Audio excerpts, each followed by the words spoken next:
I very much underestimated what had gone on here because I've represented a lot of people. I'm really quite ashamed as an American that my country has tortured so many people. I've seen a lot of traumatized people, but there's no one in all of the Guantánamo Bay trauma who's been through what Aafia's been through. Although to many Americans the war on terror is now a distant memory, its horrible residue remains. The incarceration of Aafia Siddiqui, a brilliant academic and mother of three, has become a symbol of its excesses, of which there are many. She languishes in prison, serving an 86-year sentence for an offence that barely looks credible: the attempted murder of 2 US officials in Afghanistan in 2008. Her whereabouts before that date remain murky, and so does the welfare of her youngest son, Suleman, who has not been seen since her detention in 2003. To help us unpick the facts, I have invited Aafia's lawyer, Clive Stafford Smith, to shed light on what happened to Aafia and her children. Clive has helped secure the release of 86 prisoners from Guantánamo Bay and still acts for the remaining numbers. Since the early days of the war on terror, he has worked tirelessly to force the Americans and other Western powers to adhere to the rule of law. He has sought to uncover the secret prisons and ghost prisoners that stained the reputation of powerful states, who presented their wars in benevolent terms. Clive Stafford Smith, welcome to The Thinking Muslim. It's great to have you with us. Jalal, thank you. It's a great pleasure to be here. Well, thank you for coming along today. And really, Aafiya, the subject of Aafiya is in particular, I think, a subject that resonates with large numbers of Muslims. And many of my viewers are from Pakistan, in particular in Pakistan, as you know, the subject of Aafiya remains, I think, a real sore, a real problem for... Do you know what's extraordinary about it, really, is if you want to see a dissonance, and let me set you straight, it's not the war on terror, it's what the comedian Borat called the war of terror. Oh. And I'm afraid that's what it's been, and I speak as an American when I say that. But of all the different things in the war of terror, yes, the Aafia Siddiqui's case, I think, is the one that most illustrates the total dissonance between the West and, many Muslim people. Because you're in Pakistan, there is no one more famous. I posit that Imran Khan is hardly more famous than Aafia Siddiqui in Pakistan. Yeah. Whereas if you go to America, where she's held, you'll never find a single person outside the Muslim community who's ever heard of her. And so it's just one of these things that is, as you said, there's a good word, a sore, but it's a sore that the doctor who could lance it, the Americans, hasn't even noticed. So let's go back to the very beginning. Give me some background on Aafiya. Many of my viewers would not necessarily have followed the Aafiya case, especially the younger ones. Tell me about Dr. Aafiya and her abduction, or prior to her abduction in 2003. Well, of course, one of the things that happens in all the prisoners that I've represented over the years is they begin to get only known as a terrorist suspect. And all this stuff is said about them. Much of that which said about Aafiya is demonstrable nonsense. But that's all anyone ever talks about. And what they tend to forget is the human being underneath. And Aafiya, along with her whole family, I mean, they're a most remarkable group of people. Yeah. Aafiya was the youngest, so I totally empathize. I've got an older sister and an older brother, so I'm on Aafiya's side. Yes. But she was the third very brilliant child in the family. First, there's her older brother, who's a great architect, who's designed lots and lots of buildings, including most of the mosques in Houston and Texas. Then there's her sister, who I've worked with a lot now, Fouzia, who's a totally brilliant woman. I mean, she went to Harvard, she got a medical degree. She was then the head of neurology at Johns Hopkins University. Very, very brilliant woman. And I'll say this, I'll say it several times probably if you let me. If I'm ever in trouble, I want Fouzia as my sister. I mean, she's not just brilliant, she's totally formidable. Right. And then you have Aafiya, who is the youngest. And Aafiya also went to MIT, worked closely with Noam Chomsky, was involved very deeply in education, and that was her big thing. And again, she was another brilliant person who, got a doctorate and all the rest of it, and had a gilded career ahead of her. She had a very troubled first marriage. Okay. I'm perfectly willing to detail. Probably we won't go into all the details, but her husband was abusive. And so just before all of these things happened, she was divorcing him. They had 3 kids. The oldest was Ahmed, age 5. The middle kid was Mariam, then age 3, and then Suleman, the little baby. Yeah. And Aafiya was looking to both work in Pakistan on education, but also she was thinking, because she was now going to have to look after her whole family by herself, because I'm afraid her husband was pretty ne'er-do-well, that she would then go perhaps back to America and get a job there that was well paid so she could bring up all these 3 kids. Right. And, as 2003 rolled around, that's where she was. Her dad had just died, somewhat attributed to her husband. And so, they went through the period of grief after that. And then here we are in 2003. So in 2003, Aafia suggests she was picked up in Islamabad and taken to an undisclosed location. Well, let me tell you the full story. Please. Because this is the key to all of this. Right. And, I confess that when Fouzia bullied me into getting involved in this, as only Fouzia can, I very much underestimated what had gone on here. Because I've represented a lot of people. I'm really quite ashamed as an American that my country has tortured so many people. I've seen a lot of traumatized people, but there's no one in all of the Guantánamo Bay trauma who's been through what Aafia's been through. And anyone who has children knows this, or even anyone who has parents, because Aafia was taking a taxi to the Karachi airport in 2003, and they're going to fly up to Islamabad, where she's going to meet with the education ministry about ideas she had for Pakistan. She's in a deep argument with Ahmed Hasan because at age 5, he was a big fan of Thomas the Tank Engine, and he didn't want to go by plane. He wanted to go by train. And that was the subject of the debate. She feels a little guilty that she took a bit of a shortcut in the taxi to the airport. That was the more dangerous route, but goodness knows, she couldn't have escaped what happened. Because what was happening to so many people back then. I didn't know this 20 years ago, but we as Americans were offering huge amounts of money for people. With Aafiya, it was reputedly about $55,000 was paid to Musharraf's people to abduct her and turn her over to the Americans. Now, this is where her case diverges from everyone else. Right. Because in the car are her 3 children. The goons surround the car with a bunch of their cars. They reach in, grab the little boy Ahmed and the little girl Mariam out of the car screaming. Aafiya has the little baby in her arms. Ahmed has described, and this is age 5, and it's really hard for him to think about this sort of stuff, that he and Mariam were in this other car and were looking through the back window when it seemed that Suleman fell and was on the ground, with blood around. Now, honestly, I don't think that description necessarily holds water. What it does reflect is the trauma that he's been through. But, perhaps that's when Suleman was badly injured, but perhaps not. And, this is what's worse for the family, actually, with respect to Suleman. He would be coming up to his 21st birthday, and they don't know whether he's dead or alive. Now, that's a terrible crime and a terrible trauma for Aafiya to have witnessed, but actually got much worse.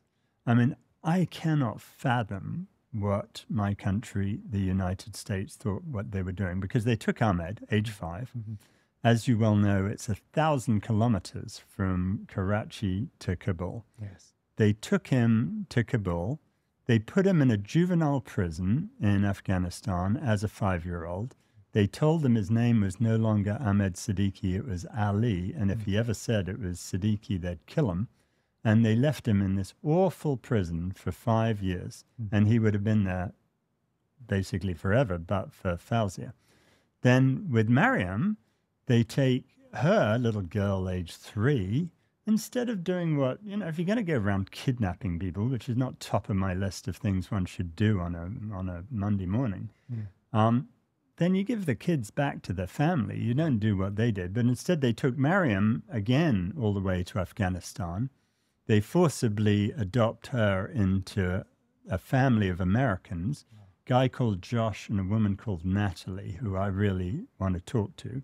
You haven't met them yet? No, I haven't yet. No, goodness knows it's all secret, but I'm hoping that they'll come forward at some point and we'll be able to talk to them. Yeah. Because what are we doing this to this little girl? She spends the next 5 years in, living with strangers and would still be there, but for Fouzia again. And, then we take Aafiya, and, one of the unique things, but by no means the biggest after all these other stuff, is that she's really the only woman who went through the whole rendition to torture program. Right. She's taken to Bagram Air Force Base outside Kabul, where she's tortured for 5 years. I mean, as if that's not unspeakable enough.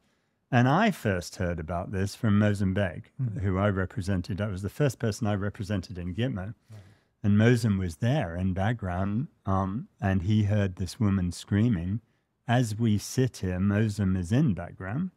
And I've asked him to take pictures of everything he saw on a videotape to reconstruct what happened to Aafiya. Yes. Because she's gone through all of this, and oh my goodness, poor woman. And it goes all downhill from there, let's face it. So can you tell me about the role of Pakistan in the rendition of Aafiya and the transfer to the Americans? So it's not clear if the Americans were actually there for the abduction or not. Right. But this was happening all over. When I first went to Gitmo, I thought I had to represent a bunch of people who really were up to bad stuff. Yeah. And when I got down there in 2004, I had a hard time finding an honest-to-goodness terrorist. Yeah. And it turned out it was all about this money thing. And really? Bounty was bounties. And right. So Aafiya was on some sort of list? The Americans just would offer bounties, right? Okay. And there wasn't necessarily a list. It was a money that was being offered to turn over people. And, let me give you this example. Let's say it's you, and we're back in 2001, 2002. I offer you what is for the local people the equivalent here in London of, let's say, $250,000, a lot of money. Yeah. So I'm offering you that to snitch on someone who you don't know, who you think's probably a bad dude, and you're going to get $250,000. Are you going to do it? Yeah, very possibly. I can imagine a poor person deciding to make that decision. But there was I say, though, what really happened was sort of interesting, because all of this is not me saying it. Really? Because ultimately, in the end, President Musharraf wrote his book In the Line of Fire. Okay. Which I strongly advise you not to put on your shelf. It's a really bad book. No. But I think it's page 234 of the paperback edition that I read. Yeah. He boasts that more than half of the Guantánamo prisoners were sold to the Americans for bounties, which we, the officials, got the money, he said. Now, the Americans were pissed off about that because, not because they were paying bounties. Yeah, that was true.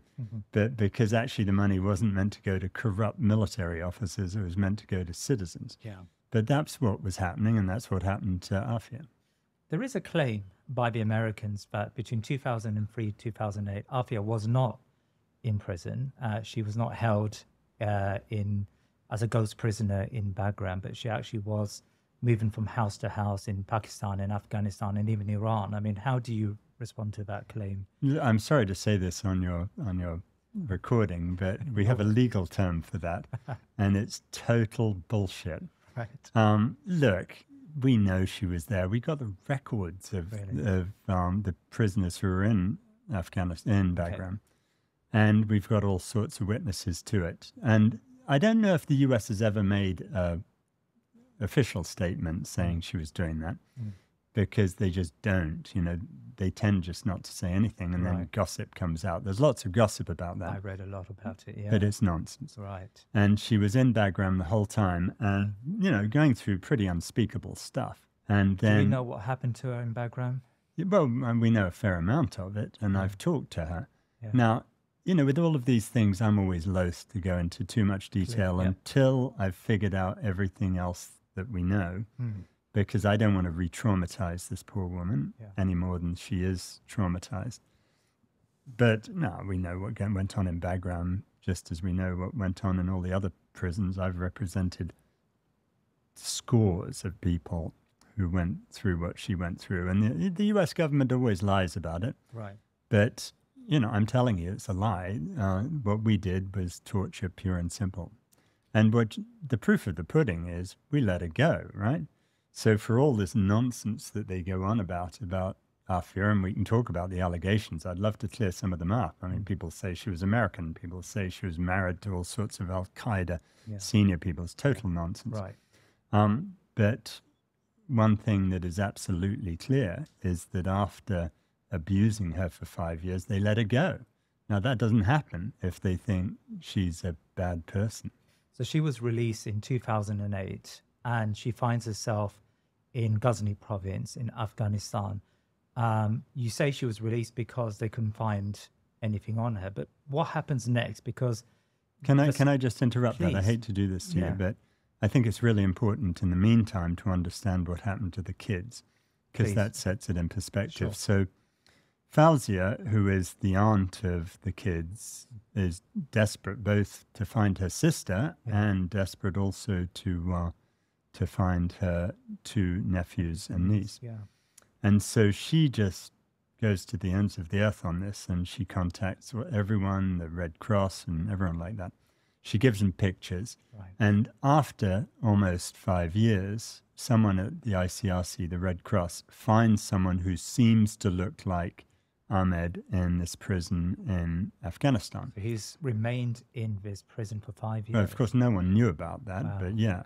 Wow. So anyway, what happens is this woman from the Red Cross takes the picture to him and asks him if he recognizes the woman. And he says, no, his name's Ali, and he doesn't know her because that's what he's been told he has to say. But thankfully, as she's leaving, he says in a plaintive little voice, oh, can I keep that picture? And so, as far as Fouzia is concerned, that might well be him. Now, in the meantime, the authorities in Pakistan do something pretty reprehensible. And they tell Fouzia that there's this other boy who is Ahmed. And she says, no, there isn't. He's not related to me. I mean, I'll adopt him if you want me to, but it's not Ahmed. So in the meantime, she wants to talk to the child in this prison in Afghanistan. Fouzia has a very distinct voice. And she had a very good relationship with Ahmed because Ahmed did not get along with his father at all and spent a lot of time with Fouzia. And so Ahmed called Fouzia Ada, which I'm reliably told doesn't mean anything. And it was just a silly little nickname. Yeah. So when she forces them to let her have a phone call with this child. The moment she says a word in her quite distinctive voice, the little voice at the other end of the line says, Ada. And at this point, for Fouzia, forget the DNA and everything, we know who that is. Sure. But they did do the DNA, discovered it was indeed Ahmed, and so she got him. Then she now knows that she can get the others if she just keeps trying. So she carries on. She ends up meeting Hamid Karzai and convinces him of the horrors of all of this. And to his credit, he then says to his people, you've got to find this little girl. Karzai, the former Afghan president. Yeah. Yes. And so then, again, they go through all these shenanigans and they try and get Fouzia, a very educated, sophisticated person, to sign a bunch of documents without looking at them, which she refuses to do. So she thinks she's blown it and she's not going to get the little girl back. But then a couple of weeks later, a little girl's dropped on the streets of Karachi near Fauzia's house with a little tag around her neck. And the local security guard brings the child to their house. And, this is a girl who from the age of 3 to 8 has been with Josh and Natalie and is totally confused and traumatized. but now Fouzia has them both. And then there's an argument because they were born in America, so they're US citizens, as am I. And the US doesn't think Fouzia should adopt them and comes up with all this nonsense about how, they're Americans, they should be given the opportunity of being in America. And Fouzia says, oh, you mean you think they might have a Harvard-educated parent and, some doctor who can look after them? And the American says, yes.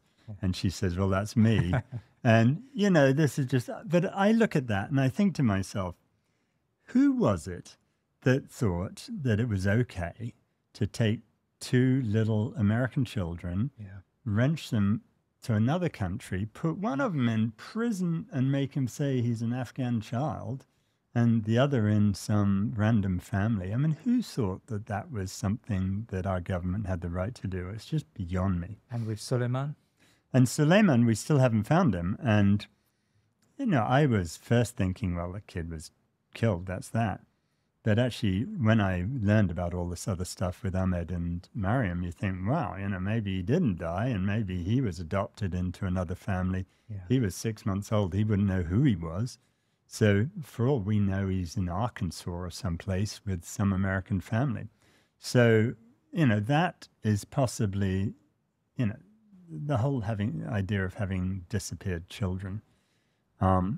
You just never give up, do you? If it was my child, you'd never give up. Yeah. And so until we get some sort of closure one way or the other, I don't think this family is ever going to give up. I want to go back to the 2008 episode. But before I do so, sure.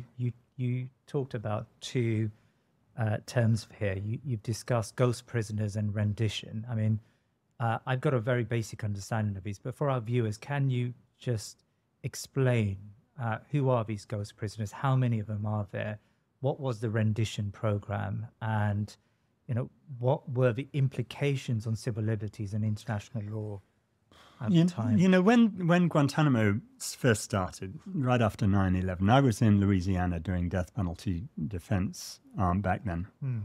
And when all of this happened on 9/11, and the Americans responded so viscerally, to be honest, I just didn't get it. And that was partly because I grew up as a child in Europe. And, let's face it, we've been killing each other for the last 2,000 years. And one thing that one has to understand about the American people is that you could name the 3 times that America's territorial integrity has been attacked. And you could name the dates of 2 of them, 9/11, December the 7th, 1941, which was Pearl Harbor, and then the third one was the War of 1812. That's it. That's the only times it's ever happened. And so this had an enormous impact on the American psyche. And when our beloved government came up with the idea of Guantánamo Bay, I was aghast. My whole life has been about preserving the liberties that we have in the US Constitution, which is a fabulous document. And this was just more of the same that we've been doing to young black men for a long time. Suddenly we had a new hate group, which were bearded Muslims. Sorry about this, Jalal, but that's you. That's it.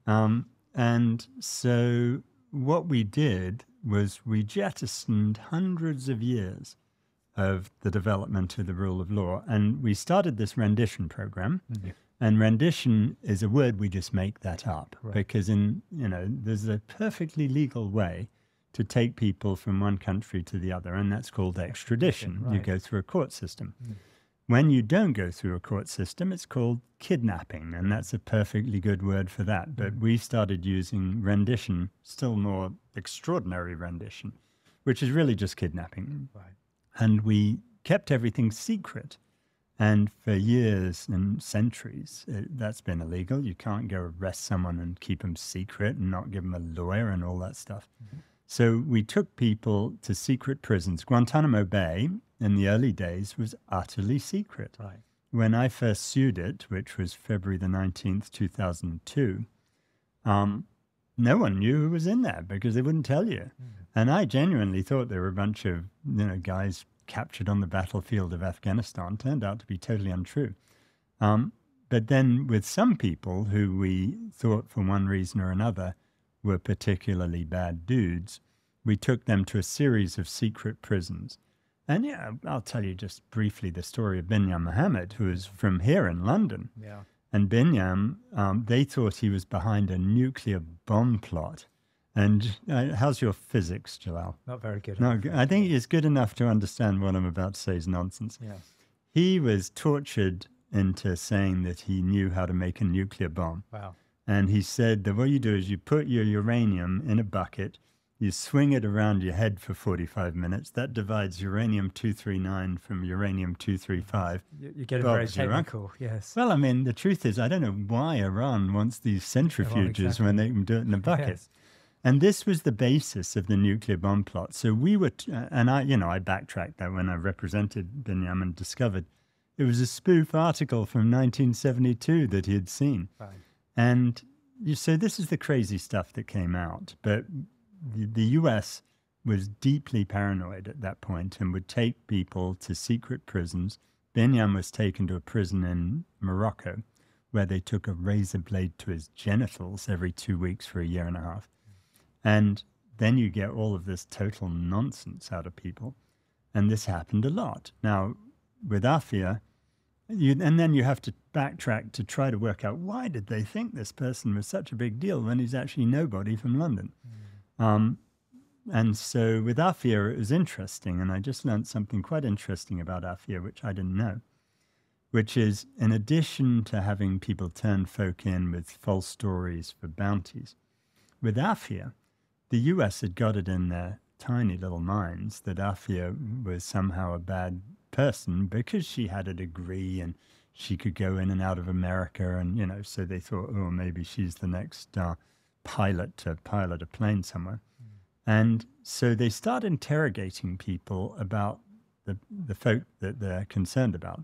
And the problem with that is they're torturing those folk, right? And what I learned was this, that there was a picture book of everyone's photographs of the people they were suspects of. And the people who were being tortured knew they had to say something about someone, but they didn't know any of these people. And I won't name who said this because he's very embarrassed about it, but one of the people told me that actually among these prisoners, what they did was because they didn't know anything, they made up stories about the woman because they thought in their rather chauvinist world that the US would never do anything to a woman. So it's safest if you're going to make up a lie to do it on the woman. And that's why the US got it in their minds that somehow Aafiya was a bad person. And then suddenly you get this circular game of everyone making up more stories and so on and so forth. It's why you need a real trial so you can sort the wheat from the chaff. So in 2008, she was released from her prison as a ghost prisoner from Afghanistan, and she ends up in Ghazni province in Afghanistan, outside the governor's house. Now, the US claim she had a bag full of so-called extremist or terrorist material, maps, and various other concoctions. And talk us through the story. So, what happens when she ends up? Well, let me tell you what really happened. Right. I'm sorry, I do let you get a word in edgeways every now and then, Jalal. I'm sorry about that. Yeah, that's the trouble inviting lawyers on your program. They never shut up. What happened is quite extraordinary. I believe Aafiya, and she's told me, but what she says just makes 1,000 times more sense than what the Americans say. Aafiya says that when she's dumped out of Bagram, she's told by the Afghans that she can get her daughter back, Mariam, and that if she goes to Ghazni, she'll be able to get her daughter there. Right. So she's totally traumatized at this point. But the one thing that she's clung to the whole time in Bagram is, where's my son, my daughter, and my other son? So she goes to Ghazni thinking she's going to get her daughter back. What the Afghans had done, because, really the truth is when we've done things like this, we kind of want to get rid of you because then there'll be no stories about it. Right. The Afghans had told the Americans that she was a suicide bomber and she was going to target the governor of Ghazni. And so this all comes from the Afghans? Well, I'm not sure it's all the Afghans. Okay. But anyway, they tell the Americans that. The Americans come flooding in and they shoot her. And they shoot her thinking she's a suicide bomber. They discover she's not a suicide bomber. Oh dear. Now we've got to have a different story. And they didn't kill her. So it's at that point they start coming up with this other story. And now the trial story, they took her having, given her some medical attention back in Bagram. They took her to the Southern District of New York. Right. Now, one thing you need to know about the SDNY is it has a 99% conviction rate. It's not a place you get a fair trial.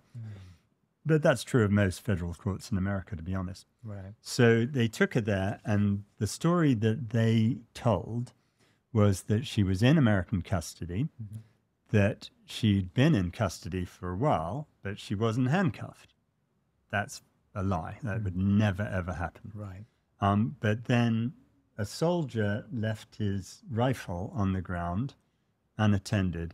That would just never happen. I mean, you've got to be kidding me. And they say she reached for that gun to use the gun to try and shoot her way out, apparently, of the prison she was in, which is pretty stupid too. And then they shot her in self-defense, and then they charge her, although she's the only one who's been shot, they charge her with attempted murder of a federal official.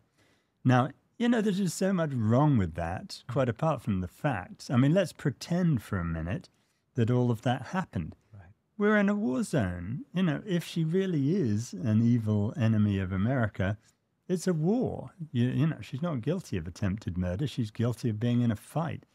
But it's not what happened. And so the U.S. confected that whole thing.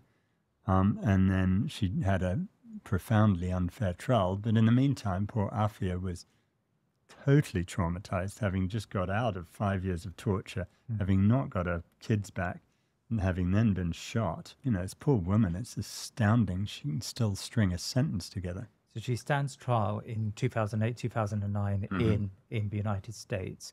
Why didn't the federal prosecutors bring up the terrorist charges? Why did they charge her on these? You got to put your finger right on it. Right. They didn't bring up the terrorist charges because there weren't any terrorist charges.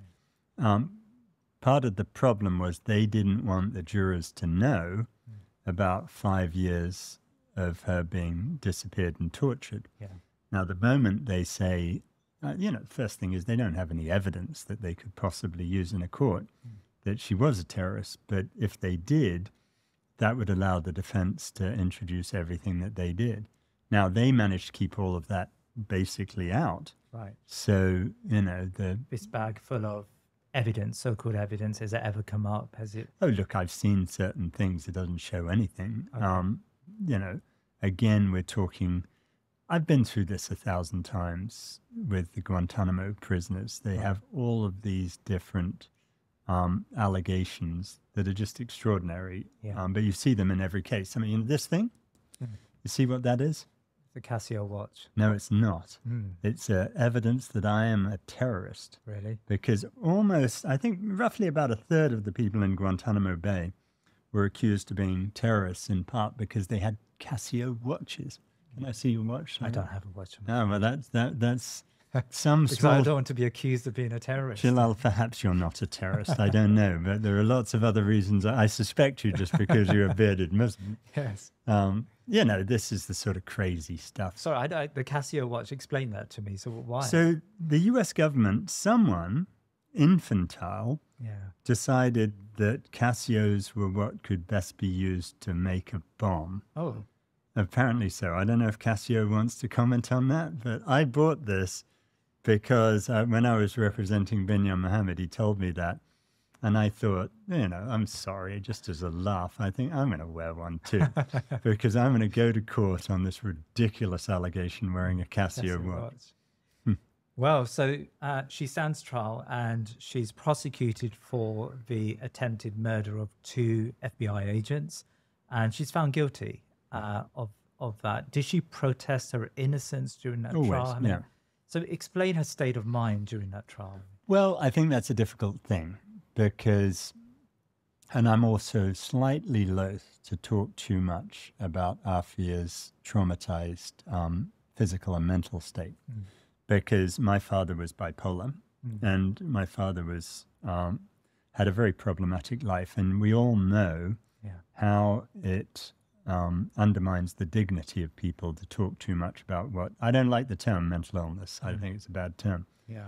But I don't want to go saying too much. Aafiya, I'm going to say this about her. If I took you, I killed one of your children in front of you, I took the other 2 children and disappeared them, I took you off and tortured you for 5 years, then I told you you could have a kid back and I shot you, and then I accused you of attempted murder, where do you think you'd be? And so, you know, that's really all one needs to say on that. I think it's a miracle that when I did get to meet her, while she has all sorts of thoughts about America that might make the average person think she was pretty paranoid, the truth is, you know, I think we'd all be a bit paranoid. And, you know, Fouzia, wonderfully intelligent, sensible human being, would not fly to America by herself without me going with her because she was worried it was going to happen to her. Now, you know, so I'm not going to say that in any way Aafiya is anything other than traumatized by the unspeakable things that we've done to her. So Fouzia went to see Aafiya for the first time a couple of months back. You were present with her. So how did you manage to well, get there? I mean, I only got involved in Aafiya's case in January. And the reason for that was I just got 3 of the Pakistani folk out of Guantánamo, and in a very stupid, weak moment, I thought I had some spare time on my hands. And Fouzia asked me if I'd go see Aafiya. And I was in Guantánamo, and you know, I had to go to Texas anyhow, so yeah, it would have been churlish to not say yes. So I went to see Aafiya, and the moment you've met this poor woman, you can't say no, right? So I saw her for one visit in January, and then, you know, at that point, you've got to do something about it. So I thought, having met Aafiya, that the most important thing was Aafiya needed to reconnect with her family. And so Fouzia had been denied a visa for a long time, but I just don't think the people who have been helping her know how easy it is to bully countries. Really? I've got to say, it's my profession. I love doing it on behalf of weak and abused people. So we got the US to give her a visa pretty quickly. And then she was very worried about going into America. So we got, you know, I wrote to the Americans and we told the Pakistan government they had to. And to their credit, you know, I flew 7 hours in the wrong direction to Dubai to meet her, and then 16 hours the other direction to Houston. The US was really good, and they met us at the gate of the plane, whisked us through. I wish I might get that every time I go to America. It'd be great.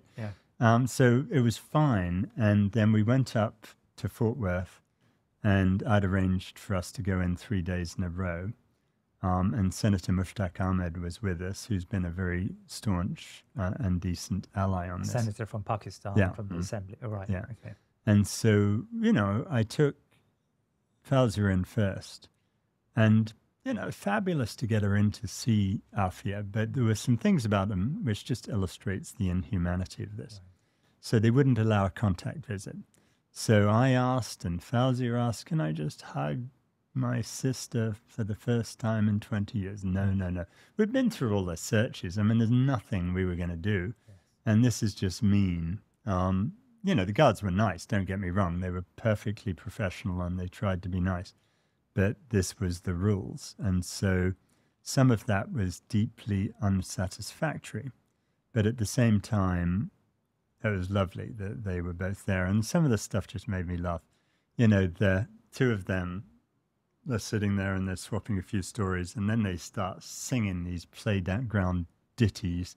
Apparently, Aafiya once thought she was Shirley Temple with her little curly curls, and they start singing some ridiculous song. And it was lovely. It was very sweet, but incredibly traumatic for both of the sisters. But one, Aafiya was going to go back to her cell and didn't know if she would ever see her sister again. And Fouzia had to leave the prison, which is the worst thing you can ever have. So it was really hard on both of them. Does Aafiya know what happened to her 2 children, you know, to Ahmed and Mariam? Does she know about their whereabouts and how they're doing and their. Well, she does now. Yeah. I mean, one of the other things, which is just stupid, is they wouldn't let Fouzia show pictures at the visit. Right. But they'd let me do it on a legal visit. I had a legal visit the second day, so I took the pictures in. You know, so why am I, as a lawyer, allowed to do that, but somehow Fouzia is not? So that was just silly. But certainly she knows. But one of the things that struck me very profoundly was when Aafiya talks about her children, she talks about a 3-year-old and a 5-year-old. You know, her life froze in that instance in 2003. And I've met the kids, and they're very impressive. Really? And Fouzia has done a fabulous job, in addition to her own 4 children, raising those 2. And Ahmed just graduated as a doctor, and he's now fully qualified. So every time I go to Pakistan, I get Delhi belly, because I'm called Clive, and Clive was a bad guy in India, as you know. Right. So that's the revenge on me. So I'm glad I've got another doctor to look after me. Yes. And then Mariam has just finished her 3rd year as a medical student. So they've done fabulously well. And Fouzia has really protected them from, you know, the ongoing trauma of the trauma that they went through. Let's talk about Pakistan. Aafiya has been called the daughter of the nation in the country. Her arrest and conviction caused a series of protests. I think you mean abduction. Now, has the Pakistani government genuinely attempted to use all diplomatic measures to repatriate Aafiya? Well, I think you know and I know that there's more than one Pakistan government. And yeah, look, I love Pakistan. Don't worry, I love India too. I don't want to, you know, rub you the wrong way, Jalal. But I have a very soft spot for Pakistan. Yes. And I think there are some wonderful things about the Pakistan constitution and the courts. You know, they exercise more power than the British courts, certainly. And that's great. But to watch what happens there is very worrying. And to watch the gradual, takeover of democracy by the military and the ISI is just wrong. Those people need to get out of the business of government. Not that they're going to listen to me, but they know that I know that they were the ones behind all of this. Really? And so when we talk about the government, I don't think there's an elected politician in Pakistan who's not on our side, because they know which side their bread's buttered. And everybody in Pakistan, to a person who I've ever talked to, wants Aafiya brought home. And I think some of them are genuine. I mean, Shahbaz Sharif has met with Fouzia twice in the last couple of months and has been, I think, very sincere in saying that he's trying to help. The question is, why can't they? Now, I'm not going to go into total details on this, but I will give you a sense of what's happening. So we got a really fine judge in Islamabad High Court, who has been doing what judges ought to do, which is to go to bat for weak people who are being trampled on. And I'd asked the judge, who's been very nice to me, to order the government to produce some things. I mean, we know all sorts of things that are in their hands that I need. One of the things I need to get Aafiya home is proof of everything she's gone through, so we can do the compassionate release route. And part of that involves the 5 years she was missing and the torture she went through. You know, it may well be, for example, that Khalid Sheikh Mohammed, who thinks, who according to the US is behind 9/11, it may well be that he avoids the death penalty because he was tortured. And that's a mitigating circumstance that's going to avoid him, the person who we say has murdered more people than anyone else in history, almost, that he should, get a reduced sentence. So clearly it's relevant to me for Aafiya to get all the evidence of her torture. You know and I know that the people who did that stuff don't want it to come into the daylight.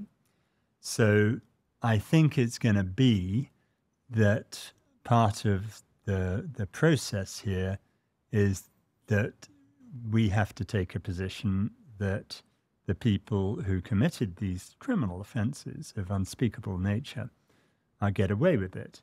And, I'm okay with that, honestly. I don't really believe in persecuting anyone because I think there are people who are afraid that their sins are going to catch up with them if Aafiya comes home, and so they're resisting her coming home.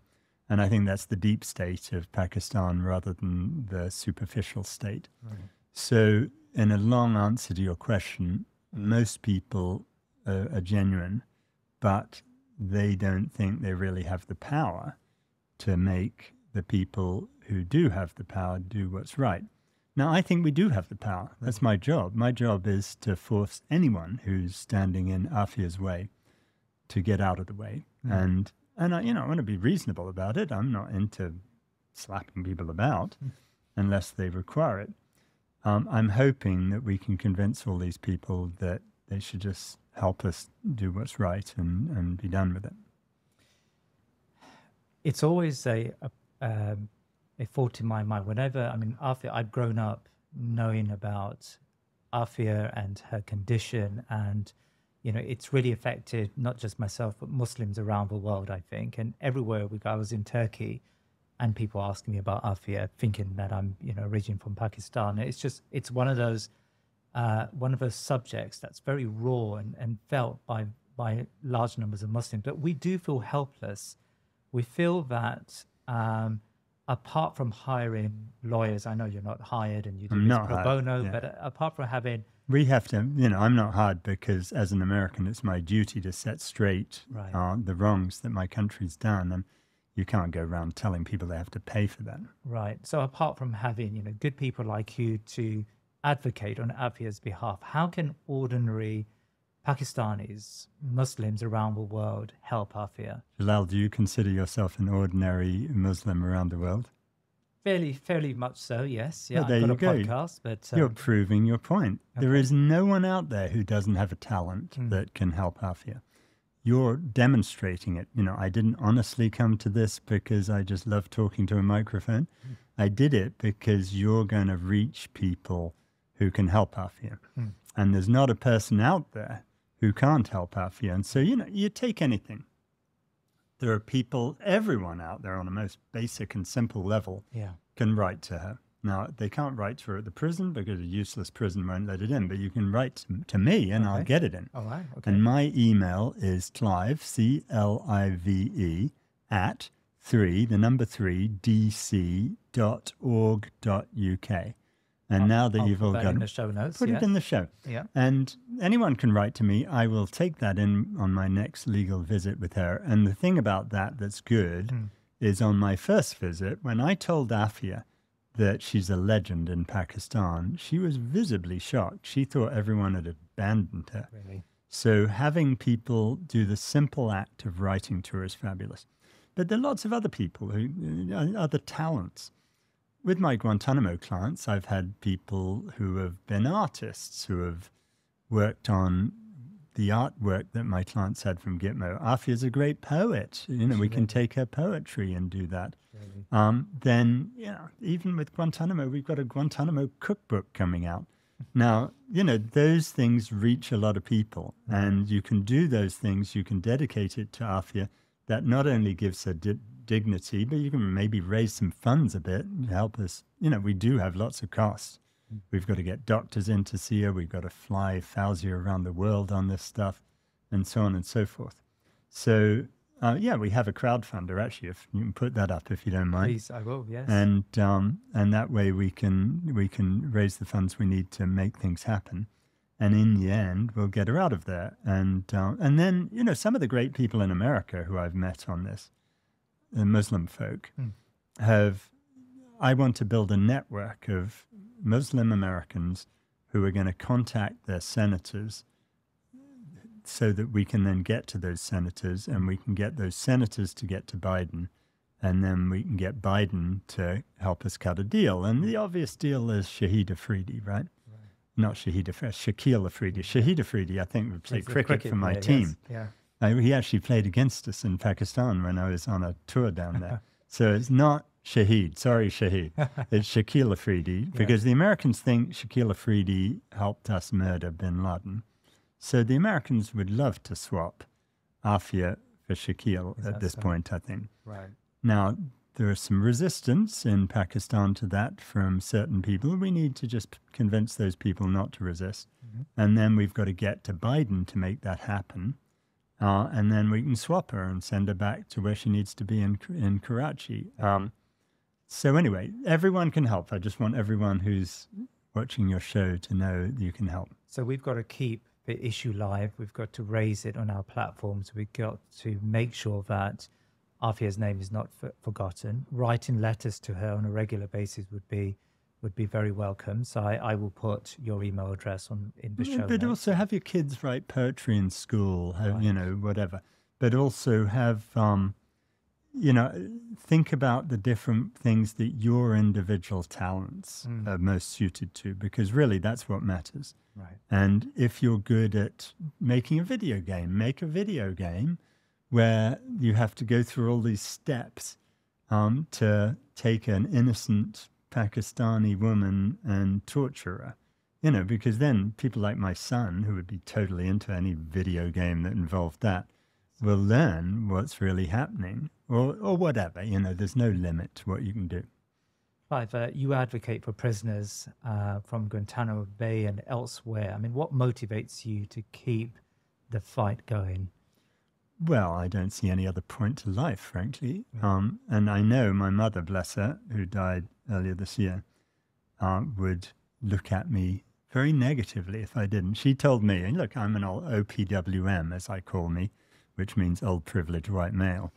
And that gives me a lot of power, as the US Constitution gives me a lot of power. And what's the point of that except to help people who are powerless? And there's nothing better. Look, I love my job. Don't ever think that it's tough on me. I get to get up every morning, and I wish there were 48 hours in the day, because it's just so interesting and rewarding. And when you get to give someone their life back, nothing better. Are you hopeful that Aafiya will be released, or at least will be able to spend the rest of her sentence in Pakistan? I'm not hopeful. I'm telling you it's going to happen. Really? And it's just a matter of how many people resist us for how long. But it's going to happen.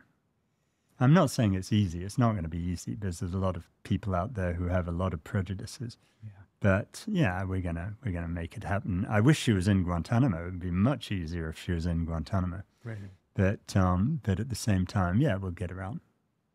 Finally, I remember watching or listening to, I was on my way to work, I think. I was listening to your interview on Desert Island Disc. We spoke about it previously, back in 2000, early 2000s. And I think the last question, the normal question, the setup question is, you know, what books would you take to your desert island, to your mythical desert island? And I think your response was something like you would take the Arabic and English version of the Quran. I know you're very busy, but how's that project going for you? Have you managed to read? Look, I've read the Quran when I was young. The reason I wanted to take it then, I think it was around 2002, was I knew that I needed to learn Arabic. And I thought I should do it that way. And the way I always learn foreign languages is by learning poetry.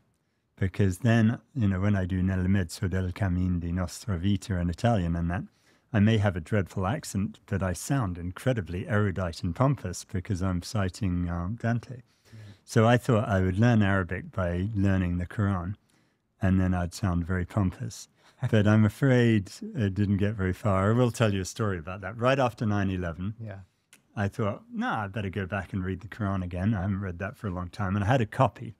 And please don't condemn me for this, but when I was in college, when I read the Quran, I highlighted passages, right? That's fine. Yeah. Well, I think it could be viewed as desecrating the Quran. I didn't mean it that way. Yeah. And so I took my Quran with me on the flight right after 9/11. And I'm just approaching the desk where they search you, and I think, oh my goodness, I've highlighted a few slightly weird sounding passages in the Quran, and when they open that book, they're going to think I'm a true terrorist. And so I was sweating as I came up there. And so they passed right over the Quran. They didn't even notice. And they found a set of nail clippers, which is why they took me aside and said, you can't take these nail clippers on board. And I thought, no wonder the Americans are never going to catch anyone. Clive Stafford Smith, you've been really gracious with your time. Thank you very much for your time. My pleasure. Thank you so much. Thank you. Please remember to subscribe to our social media and YouTube channels and head over to our website thinkingmuslim.com to sign up to my weekly newsletter. Jazakallah khair.